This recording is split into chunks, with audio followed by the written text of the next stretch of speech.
Fine. So we're back with Mike Adamson. Thank you for that. We're talking about the role of the regulator, really, and the difficulties that there are. I mean, you know what my views are on regulation, and inspection doesn't work. It's a complete waste of money. If organisations are run properly, you don't need regulators. You know, do you need a regulator, really? Let me tell you about an incredibly positive role the Charity Commission has just played. So we were incredibly active in the response to the tragedies of the terror attacks in Grenfell Tower fire last year, and we did huge amounts where we mobilised as part of local resilience plans. I want to come on to what you do. And as what the charity, but there was loads and loads of agencies and organisations coming in to take action. And government itself was let's face it, stretched. What the Charity Commission is trying to do as part of its role in maintaining trust in the charity sector is actually broker the organisations together. So when you've got, the risk is that the voluntary sector is like a bunch of cats and they're very difficult to herd. And therefore to address the very issues that you raised earlier. And actually what the Charity Commission is doing quite effectively is bringing us together to broker a conversation, to broker a proposition to government around how UK emergency response could be improved. And actually they're playing a very helpful role. So that's but what they should really focus on, if I may say, is stretching us around outcomes, around impact, around cost effectiveness, because that's where all of us in the not-for-profit sector, and including the public sector, are struggling about how do we measure success, and how do we know we're doing, really doing the right thing. But, I mean, you mentioned Grenfell. What went wrong with Grenfell? Were the authorities just completely taken by surprise by the colossalness of the task? But it looked to me that if I'd have been the Secretary of State for something or other, I'd have put the army in. They can do kitchens, they can do tents, they can do beds in community halls. At least buy yourself some time until you can think, okay, what the hell is it we are going to do? Because you can't rehouse 300 odd families, can you? No, overnight. But the army is not much use for that either. And the question is about, self-evidently, the local authority was probably too small to be able to respond to the scale of emergency that they were facing. And what's fascinating again is that because we were there from 4 o'clock in the morning in the rest centre on the Wednesday morning as part of the local resilience plans. The local organisations who had never done an emergency response in their life, had opened up their doors at 2 o'clock in the morning to sort of welcoming people, obviously in real distress, coming out of the tower. And over the course of the following 2 or 3 days, the local authority just really struggled to get on top of the situation, get up to speed, which is then when the wider London authority kicked in. But the underlying issues then about providing help, as well as shortages of housing and so on, were to do with the incredibly confusion about who was in the tower. And actually some people, nobody knew who was in the tower. So actually getting a register of people, the first thing you do in any emergency, be it in the UK or overseas, you get a register of the people who need help. Getting the register of people who needed help was incredibly difficult because people disappeared. Some people's immigration status was not clear, and actually they didn't want to come forward because they were worried that then they might actually, the authorities, the Home Office, might try and move them back. Some people were concerned that if they accepted cash support, then it would affect their benefits. So some of the things that we did, as well as the visible stuff around, which included surging from St Mary's as well, home from hospital type stuff, was actually about campaigning to influence that, advocating with government that anybody in receipt of cash support following Grenfell, that should not affect their benefits, and also advocating that anybody who came forward, they should have, we argued that they should have leave to remain for a further 2 years while we sorted out what help they needed. Did you win those? We won the argument on the benefits, and we partially won the argument on leave to remain in the sense they got a year's leave to remain, which is still good, because that meant that people would have the confidence to come forward, and so we could actually start together to look at the help that they might need. But the whole thing was again so much learning. The first day I went there, I think was on the Thursday, and it was a hive of activity outside, the tower, around the tube station, on Latimer Road. People, volunteers moving backwards and forwards with boxes in their hands. I just didn't know what was going on. Lots of people with microphones talking very loudly. But actually what those people were doing, all of that voluntary effort, and there was it really showed the kindness of people. It really did. But what they would do is collecting lots and lots of second-hand clothes. And some of it was people's old boxers that they hadn't washed. And actually what we ended up with was literally 3 football pitches worth of second-hand clothing and toys and everything else in a post office warehouse in Greenford that was just a mess, that needed sorting. And most of the stuff nobody would want, because what we do internationally now, we put cash in people's hands. If you've just come out of an earthquake, you might not want a bag of rice, you might not want the clothing we've got, you might want to pay for a roof, or you might want to pay your kids' school fees because you can't work. We need to apply the same principles in our national work, is actually put cash in people's hands, then they choose. But people want to give. They like to give something. But it's the charity shop. It is. They want to give something. And actually what we then had to do, got a huge barrage of abuse on social media for having allegedly stolen all of this clothing. But what we did, our shops team came in, sorted out through all of that 3 football pitches, where there's 200 tons of clothes or something. All the new stuff went back to Grenfell to be given to the people directly affected by the fire. The second-hand stuff that was floggable, to be frank, went into our shops, but on dedicated rails for Grenfell all over the country, because we've got 300 shops. All of that money went then back into the Grenfell Fire Relief Fund, so we raised 7 or 8 million quid. There was about £200,000 or £300,000 came from the sale of the clothes. That all went back into the Fire Relief Fund for cash distribution to the bereaved and hospitalised. And then the stuff that was, some stuff just needed to be burnt, and then stuff that was just rag kind of got sent off to be sold elsewhere as rag is. But it was a kind of classic sign of actually, you could completely understand. So what was heartening was the kindness of people, but actually it was the wrong kindness, because it just created, and where did the volunteers come from? Because you had a lot of people on the ground. Yeah, we mobilised. And were these people who belonged to the organisation? Yeah, we mobilised. Both actually, but we mobilised about 600 volunteers over the course of the 6 weeks we were there. We were there 24/7 for the first 3 or 4 weeks, with 40 people on a shift at a time. So they came from London initially, but then from all over the country. Then for things like the clearance of all that second-hand clothing, we drew volunteers from the community as well to help with that, because part of that was critical for trust as well, so that people knew we weren't nicking the stuff. And of course, none of that really percolated into the mainstream media, did it? Nowhere near as much as we tried to tell our story. I mean, we've got a fabulous press team. Not just saying that because they're here, but actually we have. We got a lot of the story out, but it was a massively, it was a febrile atmosphere. So I think it's a book to be written, isn't there?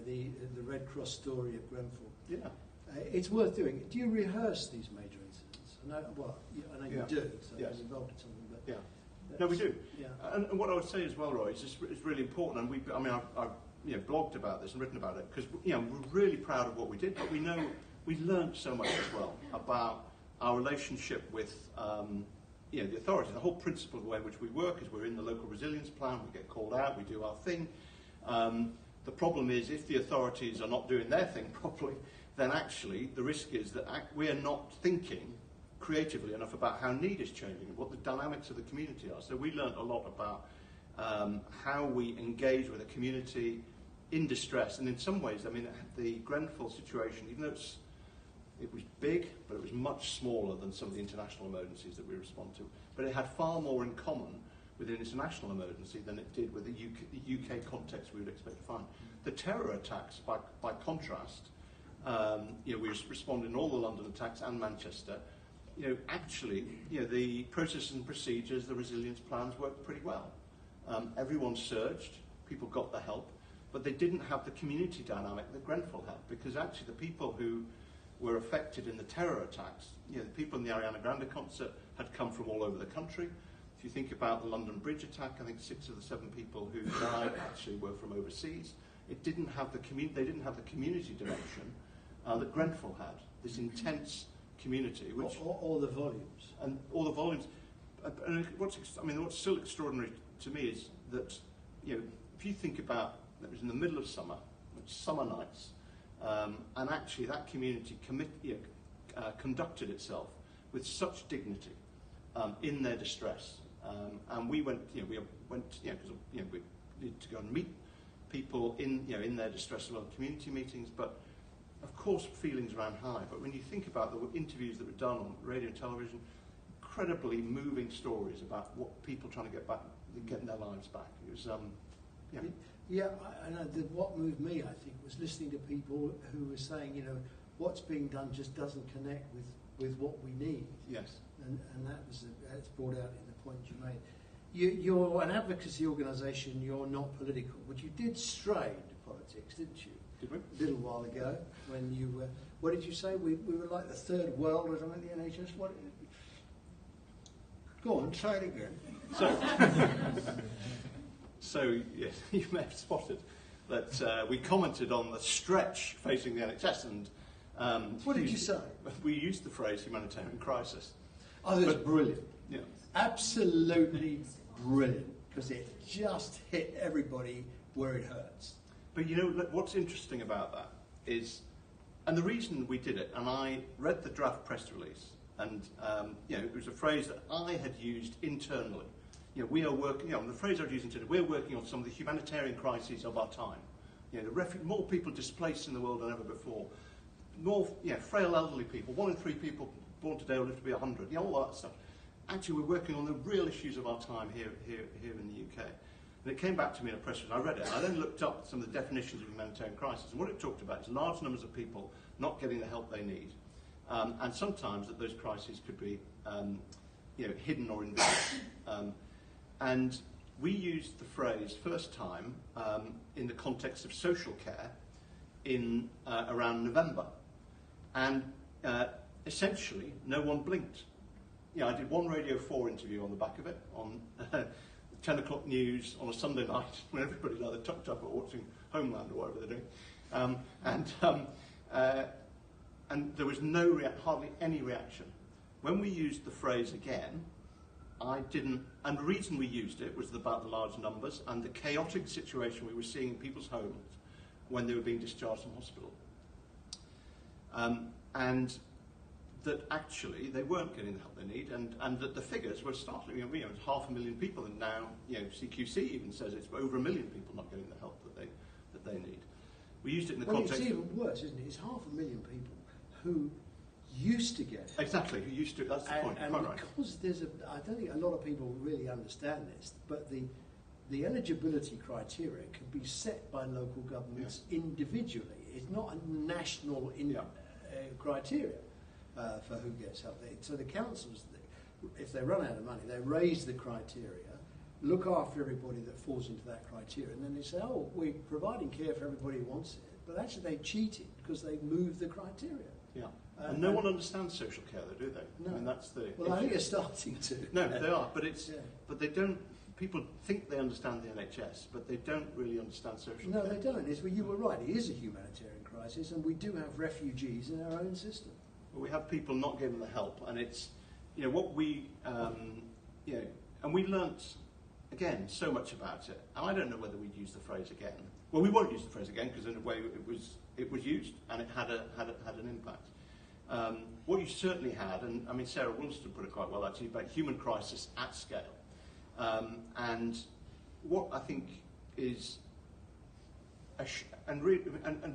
when we look at the stories and the challenges facing the NHS, health and social care, it is still a crisis. And we're not good at handling these two truths. It is true that the NHS is working harder and better than ever before. And that's what I regret about the story we told. We should have really brought that to the fore. But there are a whole bunch of people not getting the help they need. And if we frame that in the context of the developed world, every major developed economy facing this challenge of how do we help ensure that our frail elderly people can live well independently for longer and then get the support they need when they hit a crisis and get back on their feet again, then actually, surely a government, it's not controversial. That's not a controversial thing to say.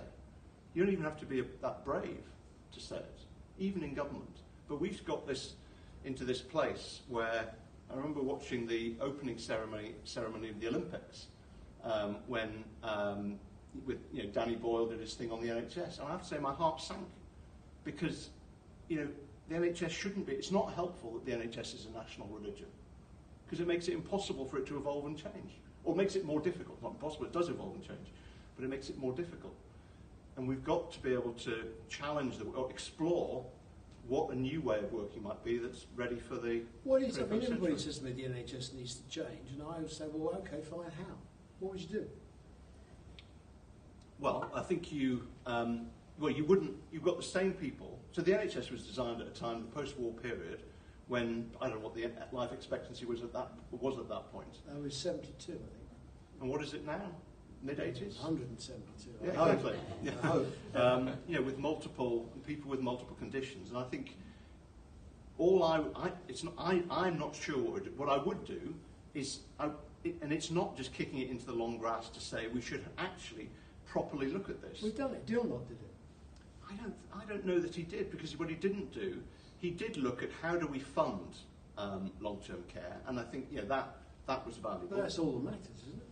If you can't do anything without the money. Well, I don't think local government has had its budgets cut by 40%. Yes. Right? How are you going to reinstate that? The NHS by 2020 will probably be 50 billion up the swatty. How are you going to? You can only put more money into it. I mean, look, But aren't we looking at it through an institutional lens rather than a people lens? Well, maybe, but let's think about that. I mean, we've got the most admired healthcare system in the world. Why? Not because of our outcomes, because they aren't universally good. Some of them are, but not universally. No country's got a monopoly on the best outcomes. Why our system works is it's tax funded, so it's taken, harvested rich or poor. If you're rich, you pay a bit more, poor you don't. It's tax funded, free at the point of need, rich or poor, run over by a bus, you still get sorted out. So drug addict or granny, rich or poor, we pick you up, scoop you up, get you back up on your feet again, and you've paid for it through your taxes. If you want to have co-payments, you have your co-payments from your right-hand pocket, taxes from your left-hand pocket, it's still your trousers. So what of that do you want to change? The problem is that it's not nipping things in the bud. So No, that's spending money differently. That's spending money differently. If you're saying we should be spending more money on public health, absolutely. Well, I agree with that. And Shirley sat there and we had the same debate. She gave me a right telling off. But nevertheless, the public health thing, maybe public health has got nothing to do with health. Maybe health is about education, and maybe we've still stuck in the era of where we think public health is clean water, adult literacy and childhood immunisation. It's different. It's not that anymore. Yeah, and it's starting to organise a system around doing the simple things that enable people to live independently for as long as possible. Are we talking about elderly people now? Primarily. The comorbidities. Primarily, yeah. I think, because that's where the bulk of the resources are going, isn't it? And that's where people are losing their ability to live independently, and ending up in beds and so on. So you've got to do that with support in the home before it gets. You have, and you've then got to have a system. So we're part Which of is what you in your report. Yeah. Okay. Well, tell us about the report, because I think if you haven't read the report, you really should. It's got some.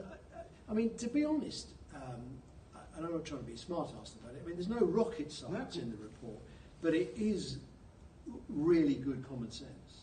Absolutely. There is no rocket science. It's simple, powerful things that make a difference. So what the report does, it interviews a whole bunch of our service users. So we do home from hospital service, helping people come out of hospital, get back on their feet again, make sure there's food in the fridge, the heating's on, they connect into the local things they want to be able to do, the confidence to get on the bus, to go to the shops. We put people in A&E departments, non-clinical people in A&E departments, and I've sat in Bristol, for example, with our team, and what they're doing is screening the patient administration system, looking for people over the age of 75 with no next of kin, and then they go and talk to the clinician and say, is that person medically well enough to go home? These services are typically offered between midday and midnight, because that's when clinicians are worried about discharging people without support. Yeah. So that's what we do. What we interviewed a whole bunch of people in our services and then a whole bunch of professionals around the simple things that would make a difference. And looking at, particularly readmissions and the rate of the rate of increase in readmissions is twice the rate of increase in admissions. And what we then start to do is what are the simple things that could be done to actually prevent that happening, because it's all about what the situation is at home that they're being discharged to. So it is about the simple things that nobody who's been readmitted should be discharged without somebody going to do a health check with them when they go home, to check that maybe they keep falling, because actually they're tripping over the carpet. Or the example that we had some good BBC News coverage on it, a lady who'd been just experiencing repeat admissions in Ipswich with COPD issues, but then actually when we got involved and saw the situation at home, it was no surprise. There was chaos at home. There was dust everywhere. We just couldn't breathe. So what we did was we arranged for the place to be tidied up, got it all hoovered, got the dust levels down. So actually, by addressing the home situation at home, we're starting to give the possibility that that lady could live at home for longer. So where are you doing this? Doing it in England in about 61 hospitals around the UK. And how do you get in? Do the hospitals invite you? Well, if only it were that easy. We turn up. We get commissioned by hospitals, clinical commissioning groups, and local authorities to some extent. And then within about 15 of those services, we've also got presence in the A&E departments. And again, it's non-clinical. That's the thing I wrote to Simon Stevens about after he produced the last version of the 5-year forward view, which in the circumstances I think was pretty good. But what it didn't talk about was the role that non-clinical personnel could play in helping keep people well for longer, and then supporting them when they come out. And I just think that the part of the problem. So again, the Richmond group, this group of health charities, produced a report called "Do the Right Thing." There's a remarkable quote in it, and what's remarkable, you had a piece in one of your blogs last week. The weird thing is that we now see this as weird. I think it was about the suffragettes, or they didn't think, or whichever way around the weirdness was. So the phrase I used was "weird always wins in the end." Yeah, because what we think is weird now, we won't at some time in the future. Exactly. Weird wins. No, exactly, and it's just what the remarkable thing about this phrase is that it's remarkable. So a very eminent, I'm not going to say who, chief exec of a hospital trust commented in this report that the reason he was so grateful about the Alzheimer's Society, the work that they'd done in the hospital, is that it had made him aware of the role of the hospital trust in understanding the situation at home and in the community as part of their overall responsibility for well-being. And what's remarkable to me is that that's even worth remarking on. It's just extraordinary. And so I'm on the prevention board for the 5-year forward view, and there's a good paper actually that came. Prevent another 5-year forward. No, exactly. So a good paper came about the role of the provider community, the hospital trusts, in around community health and understanding the health of patients at home. That's very welcome. The problem was that the paper was written entirely by hospital trusts, not by involving people who are involved at local level, be it local authority or the hospital centre. The trouble is the hospital trusts have got money, they've got the resource, they're all skint and all the rest of it, but fundamentally they're the biggest players in the local healthcare environment, local economy, and if anything's going to change, they're going to move it and shake it, aren't they? Which is why I'm quite keen on the prospect of having, they're not called accountable care organisations anymore because you end up in court apparently, but whatever it is they're called. District health authorities. I used to run one, So we're going to have district health authorities again, and I think that moves us back. I mean, district health authorities were a disaster. I ran one; it was a disaster, but because it was before Microsoft, Excel spreadsheets, and before mobile phones. There was life before that, and we tried to run things on graph paper, and of course we never knew where the money was or any of it. But now, these days, you've got a much better grip on the management. You can do this stuff. And what do you think of now they've changed the sign over the door, the Department of Health and something. I know social service, social care, I don't know, I call it DH+, because I can't figure out what it is. What are they, do you think, it's all gone very quiet, isn't it? There is an advisory group, are you on that? We're not on that advisory, we're on a number of other things. Do you know who is? I don't actually. It's easier to find out who the Grand Master of the Freemasons is. I don't know what's going on. But there's some work being done on this. Do you know what it is? I don't. And You've got any idea what it should be? Well, I mean, it is. Because if you put these two organisations together, Mike, I mean, let's face it, I wrote a book years ago on mergers, and I said two turkeys don't make an equal. You know, the NHS is a turkey, social services have got no money, it's a turkey. You put the two together, you just get a bigger debt. And I'm not aware, I mean, and of course, yeah, the Director General for Social Care always sat in the Department of Health anyway. So, I mean, it's kind of, so what is it that's actually going to change, or what are they going to bring? Well, do we think that local elected councillors are going to say, yes, have our adult social care money, please take it away because it's a nightmare to run, you can have the blame? Or are they going to say, no, this is our people, I'm elected to look after my people, we're going to do it here? There's a row brewing, isn't it?